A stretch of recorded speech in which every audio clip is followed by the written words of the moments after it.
Here we go. Hi, everyone. We had some football today, kind of, sort of.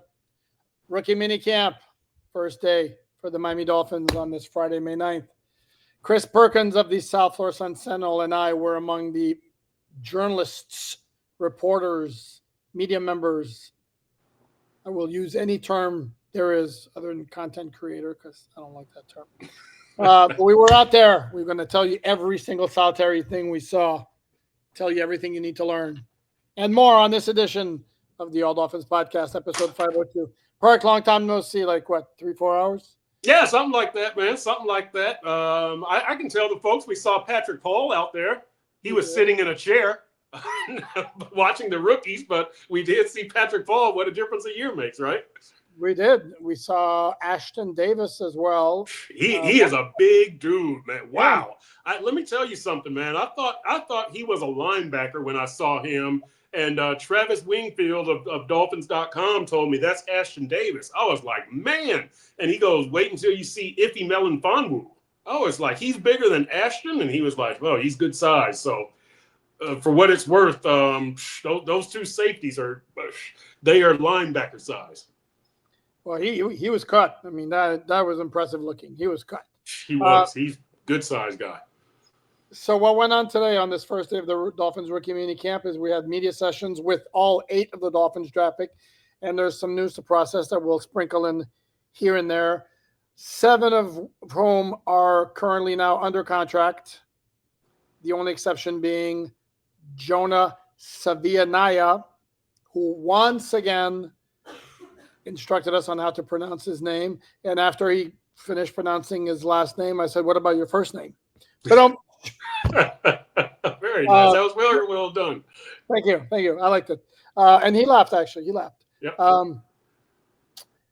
He's the only one who's not under contract. It's not a concern. This is not like back in the day, I don't know. Offset language.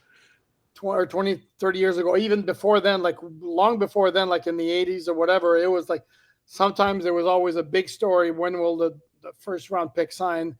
No longer with the CBA, where like kind of the salaries are slotted. Everybody gets a 4-year contract except the first round pick who gets a 4-year contract plus the 5th-year option.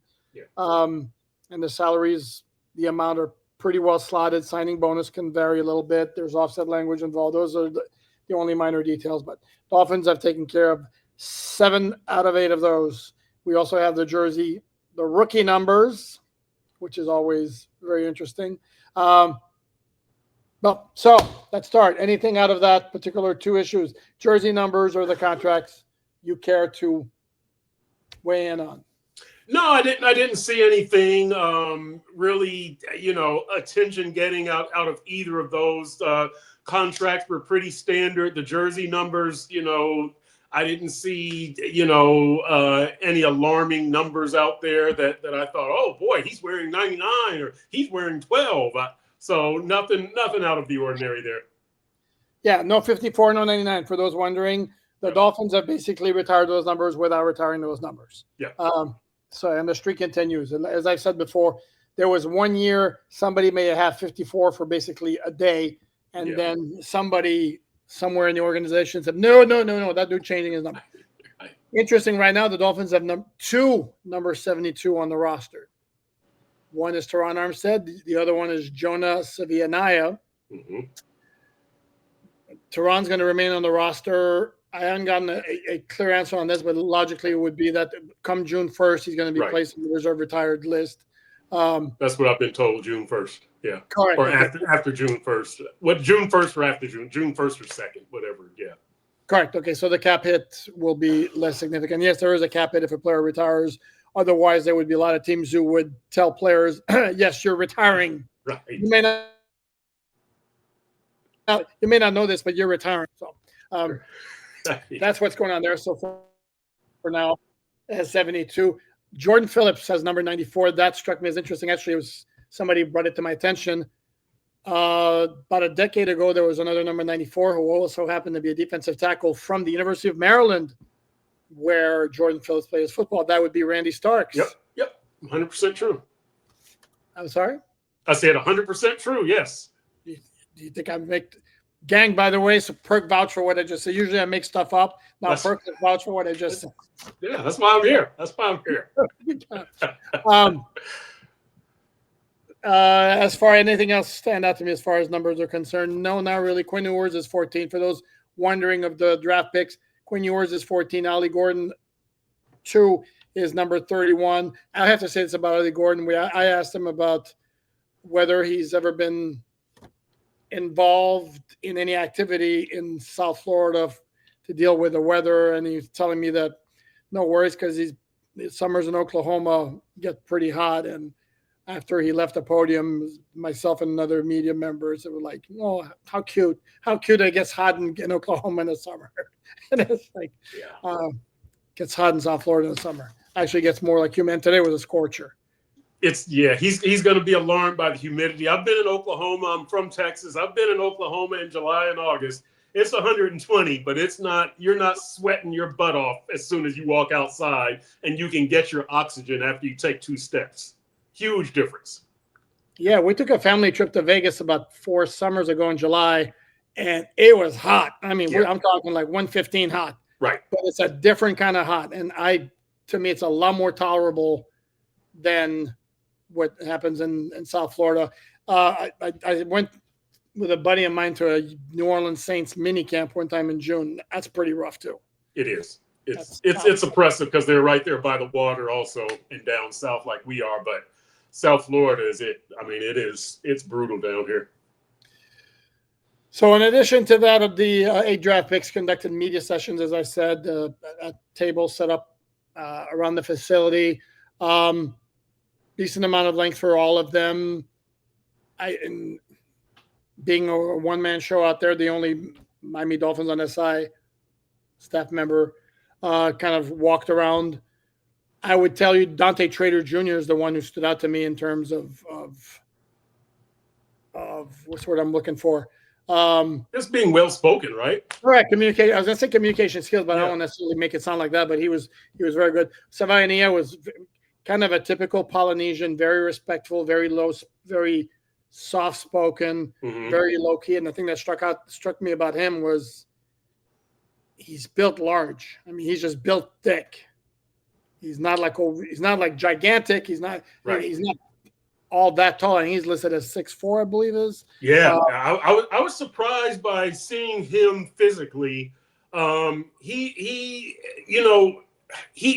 dimensions, he's kind of like offensive tackle, like Liam Eichenberg, Rob Hunt, Austin Jackson. You would think that on paper, but when you see him, he is built more like a guard. Like he is. Yeah.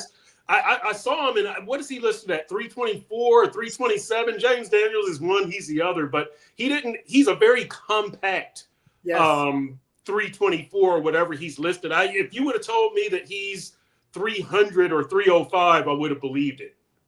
Yeah, because he's listed as 6'5", 336. Okay, and even more. As I see that, and looking at him, that's not what I envisioned 6'5", 336, because he's built like square.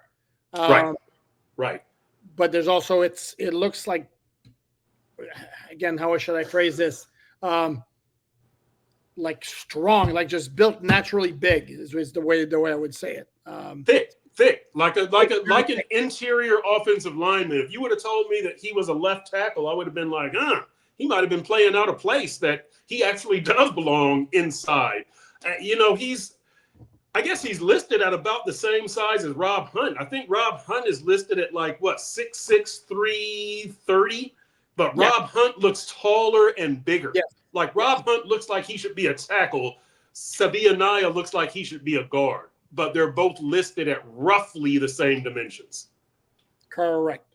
And they were both tackle. Well, they both played tackle in college, moved to guard in the NFL. So. Correct. And as we wrote on Miami Dolphins on SI.com shortly after the draft, it was kind of sort of Kenneth Grant and Jonas Savaiania now have become your new Christian Wilkins, Robert Hunt. Another piece of news, the Dolphins made a roster move on Friday. This is along with the official announcement of the signings of the 16 UDFAs. They signed veteran long snapper Joe Cardona, longtime of the New England Patriots. 5th round pick. I saw that, like, holy smokes. And I didn't have the time to do the research. I have a hard time thinking there was a long snapper ever drafted higher than that. I mean, that's crazy. Yeah. And played 10 years for the Patriots. He missed a total of 4 games in those 10 years.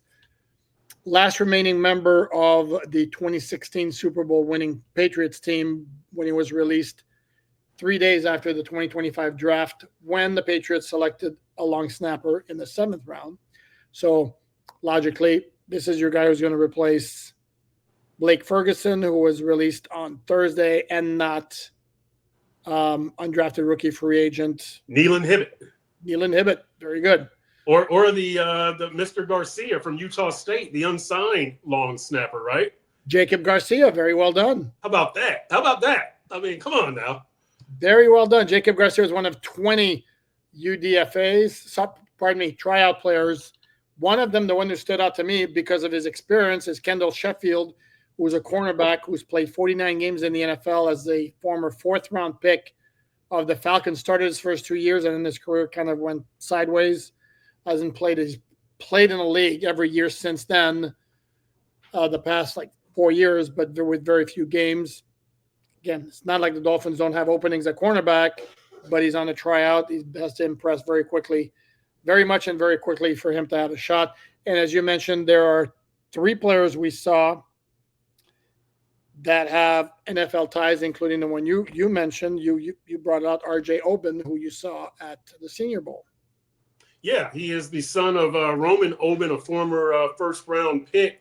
So I liked what I saw from these guys from the standpoint of there was nobody that looked unusually out of shape or too, he's overweight or he's too tall and he looks awkward or he's too short and he doesn't look like he belongs in the NFL. Seeing them out there physically and seeing them move around, they all look like they fit. Kenneth Grant, the 1st-round pick, the defensive lineman from Michigan, he showed me good footwork. And I'll understand something, people. They're not going against each other, especially the interior linemen aren't lining up against each other. They're not wearing pads. But I did like what I saw from Kenneth Grant, and I liked what I saw from Sabia Naya as far as footwork, agility, being light on your feet, not being clumsy, not being awkward. They moved well on day 1 of rookie minicamp without pads, without going up against any competition. That's better than not looking good on day 1 of rookie minicamp, etc. So take that for what it's worth. But they all look like they fit. All of those, everybody who was out there today. Yeah, there's only so much you can glean from the rookie minicamp practice viewing. And this is where I'm going to point out, the media was allowed to watch the first 20 minutes of practice. And in checking with some buddies around the league, some teams will let you watch the entire practice. Other teams, like the Philadelphia Eagles, limit it to the first 20 minutes. So it depends on the team. There's no standard. There's no league requirement that they have to let you watch the whole thing, or they can completely restrict you. Let me say this. When I say it looked like they all fit, I guess that's maybe Neelan Hibbett didn't. I don't know, since they already – I don't know. But I really think that was just more, here's a veteran who's out here. Let's give him a look, as opposed to we don't like what we saw from Neelan Hibbett. But they did make that move, so – maybe they didn't all look appropriate. I don't know. The guys I saw looked good.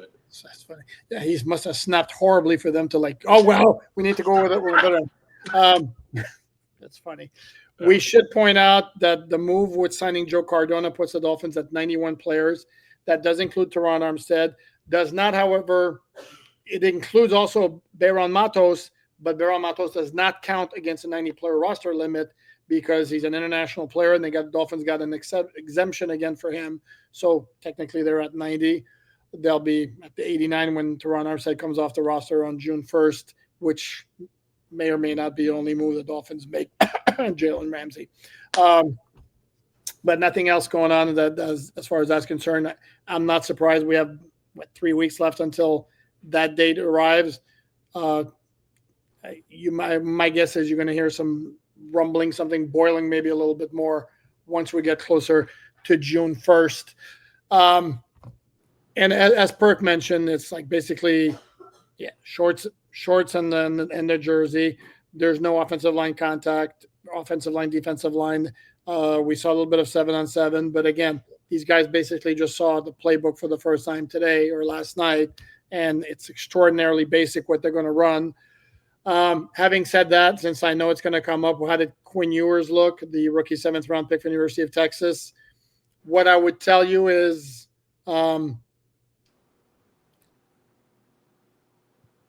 there's nothing that really stood out in terms of the way he throws the ball.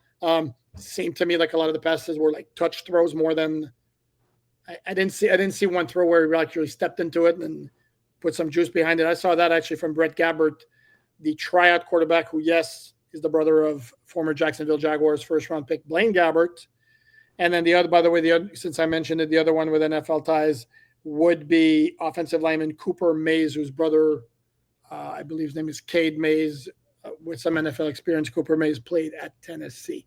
But yeah, again, it was first rookie minicamp practice. Nothing to, make any conclusions about. But the first impression was, again, what we saw from Quinn Ewers with a lot of touch passes. Didn't really fire any fastballs.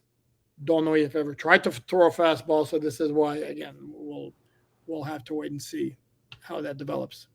Yeah, and Poop, I think that I was probably just as impressed off the field by a lot of these guys, listening to them speak, as what I saw on the field. And I'll give you an example. We were both there for Dante Schrader Jr., and he was talking about Jordan Phillips being a hard worker. And you might have asked Jordan Phillips about being a hard worker, and he said he prided himself on that. And then we were talking to Dante Schrader, and he was like, yeah, I get here today at, what did he say, like 6 or 7 or 8, and Jordan Phillips is doing work, and so I asked Ollie Gordon the second about being in a crowded running back room. You've got Achane, you've got Jalen Wright, you've got Alexander Madison, the short yardage guy, and what do you think about that? And he said, look, I'm not thinking about getting playing time. If I can learn from those guys, that's great. That's all I'm focused on right now. I asked Quinn Ewers about being number 3 behind Tua and behind Zach Wilson. And I was like, you've probably never been in this position in your athletic life. And he was like, I'm not worried about that right now. I just want to get out here and learn the playbook. So to me, I think that there's a lot of guys whose head is in the right place. They're not talking about, well, once I get out there and once I get on that field against the vets. I think they're kind of where their feet are. I think they're very one day. I know. I think so. I'm where my feet are. I'm not. My feet are like in Nebraska right now. I'm not. I don't know what you're talking about. But I think that mentally, I think that again, day one of rookie minicamp, I did like what I heard. And there was not arrogance out there. There was not, I'm a 1st-round pick or I'm a 2nd-round pick, you better respect me. I think the players were a little bit more humble. And now, granted, 6 of the 8 were 5th, 6th, and 7th-round picks. But I did like what I heard and saw from attitude with those guys. Yeah, and I certainly wouldn't argue with what you said. Here's my thing, though. When's the last time we had a Dolphin draft pick that was even remotely boastful, at this time of year? I don't recall that. And I think if anybody would come in with that kind of attitude, I think the Dolphins would have a little. Look, Jarvis Landry was not shy when he came in. That's 11 years ago.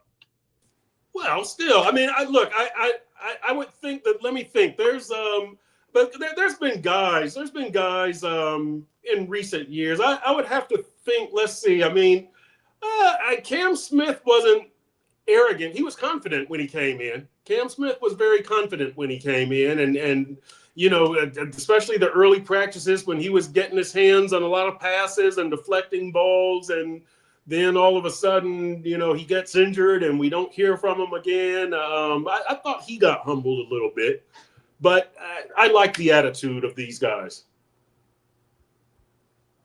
Okay. You don't agree. You don't agree with the Cam Smith No. thing, do you? I remember him a little bit, but I think to me it's par for the course, and it's very rare that you're going to get somebody who doesn't know his place as a rookie first round pick right now, whose head's probably swimming. They're inundated with information. This is like a new thing for them, and I think the Dolphins, particularly in recent years, have made it a point to seek out guys who would be more on the side of humility. And I think maybe with Cam Smith, I don't want to say it was lacking in that department, but maybe it didn't fit quite that mold entirely. And again, this is not me saying this, based on comments from some of the coaches, that there's been an issue perhaps in doing whatever you're supposed to do as an NFL professional, where this is your job, and doing the above and beyond. In terms of the numbers, I want to go back. We forgot to mention about Ali Gordon too. He wound up being number 31, and after wearing 0 at Oklahoma State, and he kind of said, oh, that's kind of what they gave me. But then he did mention, he says, quick thinking, I like what he did. That he goes, well, with that number, can look at it, and goes, there's 31 other teams who didn't draft me, so I'm not gonna make him regret. And I like that. There you go. We should say he's wearing a number that obviously was worn by Raheem Mostert, now a member of the Las Vegas Raiders. Yep. I will point out one guy. Again, it's very different. There were some plays run in a 7-on-7 setting.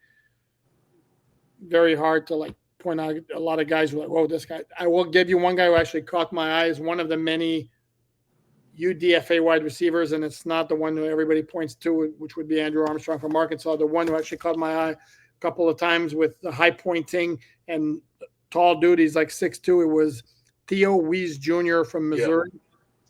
Yep. If there's such a thing as making a good impression in the first practice, to me, he'd be my guy.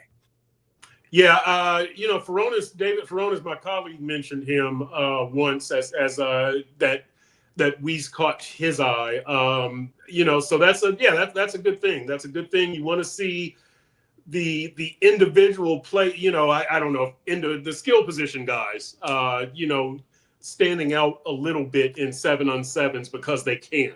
It's a drill that's almost made for them to stand out. By the way, Poop, my amateur count today, I thought that there were 44 players listed on the rookie roster, 12 of them from SEC schools, for whatever that's worth, almost 1 in 4. So for whatever that's worth. Yeah. Sorry.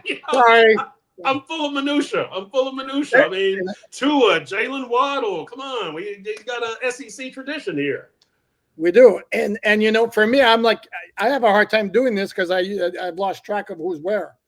I couldn't tell you how many schools are in the Big 12 right now. I know UCF is in there, but it's Missouri's in the SEC, and I know it's crazy, right?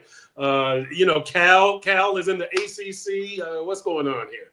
Yeah, nothing says Atlantic Coast Conference more than University of California, or Missouri in the Southeastern Conference. Really? Right. Took me a while, and it took me a long time. Like Texas A&M has been in the SEC for what, like 10 years now, maybe? Yeah, probably. Yeah. I'm sorry. To me, they're not in the Southwest Conference anymore. Yes. Do you like that one, right? Dude, I'm one of the few. I'm one of the few journalists who actually covered the Southwest Conference. So yeah. Remember the Big 8 conference? I mean. Oh yeah, of course. Oklahoma State, Nebraska, baby. There you go. Yeah. We're old, fool. We're old.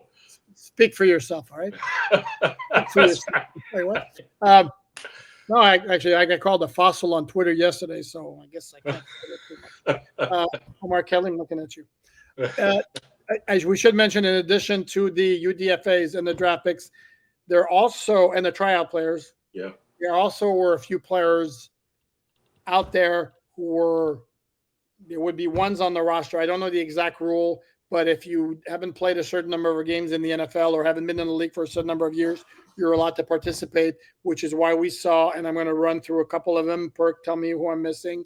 Jason Maitre, Isaiah Johnson, Derek McClendon. You told me Baron Matos. I didn't see him, but you told me about him.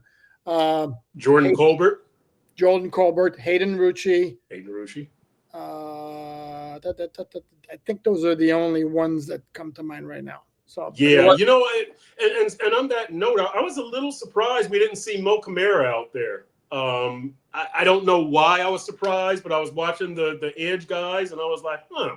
Now I would have thought Mo just to get some extra rep. Now Mo was a 5th-round pick last year. I don't think he qualifies. I'm going to stop you right now. I believe Is that right? Because he was on the roster for too many games. Oh yeah, he might have been on the active roster for too many games. That might be it. If you look at the other guys, I think most of them were practice squad for most of the year. Yeah, and maybe some of them got I don't think you can play more than 3 games. I believe the rule is, or you cannot have. It's either 3 games or can't be on an active roster for 3. I believe it. Like I said, don't quote me on that, but there's some kind of requirement. And Mo Camara just played too many games. I was on the roster. Sorry, for too many games. Yeah. That makes sense. So let's see what else. This will be the only practice viewing we're gonna have. The Dolphins will practice again on Saturday. There will be no media out there. And then anything else? Oh, I guess I should mention out there that there's a rumor out there. It's not from a major outlet, but which would confirm what we've suspected and suggested all along, that the Spain game indeed is going to be against the Washington Commanders, and it's indeed going to be in Week 11. Yep. And that would boy, that's the latest, if I'm not mistaken, the Dolphins have had an international game, correct? It's usually for week 3, 4, 5. I think with Joe Philbin, it was week 5. Germany was Kansas City was week 9. Kansas City was week 9. Kansas City was week 9. Okay, yeah, but yeah, this is it's a late one. It's a late one. Yeah, and I don't know what the makeup of the crowd's going to be in terms of Spaniard fans. It's going to be more of a pro Commanders crowd or more pro Dolphins. Certainly a good match. It's got the potential of being a good matchup, and it certainly doesn't figure to be the kind of game the last time these teams met when the Dolphins spanked Washington 45-15, if you remember that game. And hopefully it's not like the other last time they met, which was last year in joint practice when Jaden Daniels carved them up in a goal line drill. Just carved them up. Hopefully it's a lot better than that meeting. Yeah, it was only a joint practice, and I remember texting a radio buddy of mine who works in Washington and telling him, "Oh, I think you got something here." I mean, and again, not that I'm this great football mind. It's just it was kind of obvious that the dude looked the part. I mean, very quickly, and we saw how that turned out. So I don't know that there's anything else to add on this particular Friday. Any parting thoughts, Perk? No, you've already shut me down on the SEC players and all. You've humiliated me. You've taken my manhood, so I'm just ready to sign off. You know why I did that, though, right? You needed to be punished. Yeah. Yes. Right. You shut me down on Mo Camara. Anything else you want to shut me down on, Poop, or are we out of here? Nah, I think that's good enough. I'll say something next week. Right. Good deal. All right, sounds good. Hope you enjoyed that, particularly me. Thanks, everyone, for watching. Please like, subscribe, share, all that good stuff. All joking aside, my man Perk knows his stuff. Check out his written content at sunsentinel.com. Always check out his fine Dolphins Deep Dive podcast with Perk. Very cleverly named. And check out the written content from myself and my team at Miami Dolphins on SI.com. We will be back here on Monday, barring breaking news over the weekend. Thanks, everyone. Have a great weekend.